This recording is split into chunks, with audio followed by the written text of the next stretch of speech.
ಕೇಳಿಕೊಂಡಿದ್ದಾರೆ. ನಮ್ಮ ಜೊತೆ ಈಗ ಮಾಜಿ ಸಚಿವ ಸಾರಾ ಮಹೇಶ್ ಅವರು ಫೋನ್ ಸಂಪರ್ಕದಲ್ಲಿದ್ದಾರೆ. ಸರ್ ನಮಸ್ಕಾರ. ನಮಸ್ಕಾರ ಸರ್. ಸರ್, ದೇವೇಗೌಡರ ಕುಟುಂಬಕ್ಕೆ ಇದು ತುಂಬಲಾರದ ನಷ್ಟ ಅಂತಲೇ ಹೇಳ್ಬೋದು. ಯಾಕೆಂದರೆ ಅವರ ಕುಟುಂಬಕ್ಕೆ ಶಕ್ತಿಯಾಗಿದ್ದಂಥವರು ಚೆನ್ನಮ್ಮ ಅವರು. ಮಹೇಶ್ ಸರ್ ಈಗ ಹೇಳಿ ಸರ್.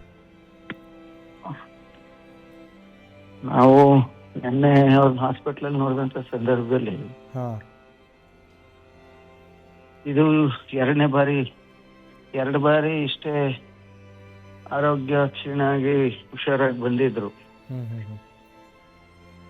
ಬಟ್ ಇವತ್ತು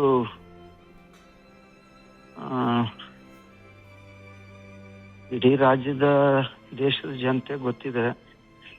ಅವ್ರ ಮನೆಗೆ ಹೋದಂಥ ಸಂದರ್ಭದಲ್ಲಿ ಎಲ್ರಿಗೂ ಕೂಡ ಊಟ ಹಾಕಿ ಅರ್ಶಿನ ಕುಂಕುಮ ಕೊಟ್ಟು ಉಪಚರಿಸದೆ ಯಾರನ್ನೂ ಕಳಿಸ್ತಿರ್ಲಿಲ್ಲ.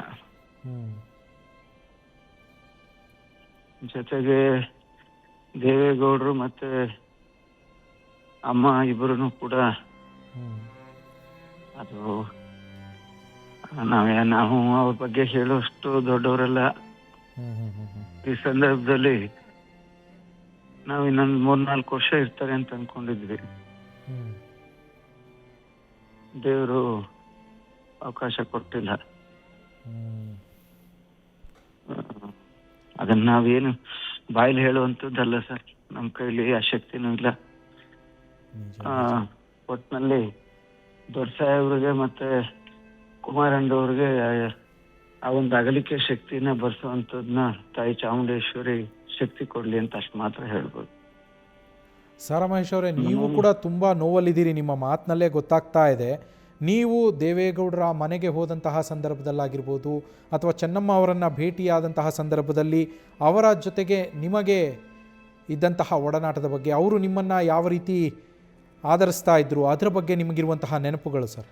22 ವರ್ಷ ನಾವು ಅವ್ರ ಜೊತೆ ಅವ್ರ ಮನೆಯಲ್ಲಿ ಅನ್ನ ತಿಂದಿದ್ದೀವಿ, ಅವ್ರ ಕೈನಲ್ಲಿ ಅನ್ನ ತಿಂದಿದ್ದೀವಿ. ನಮ್ಮನ್ನ ನನ್ನ ಮಕ್ಕಳು ನಮ್ಮ ಅನೇಕ ಶುಭ ಸಮಾರಂಭಗಳಲ್ಲಿ ಎಲ್ಲರೂ ಬಂದು ಆಶೀರ್ವಾದ ಮಾಡಿದ್ರು. ಈ ದೇಶದಲ್ಲಿ ರಾಜಕಾರಣದಲ್ಲಿ ಧರ್ಮ ಸತಿ ಹೇಗಿರ್ಬೇಕು, ಸತಿಪತಿ ಅಂತ ಹೇಳಿ ಮಾರ್ಗದರ್ಶನ ಮಾಡಿದಂತ ಪುಣ್ಯಾತ್ಮರವರು. ಅವ್ರ ಬಗ್ಗೆ ನಾನು ನೀವು ತಗೊಂಡಿದ್ದೀನಿ, ದಯಮಾಡಿ ಕ್ಷಮಿಸಿ.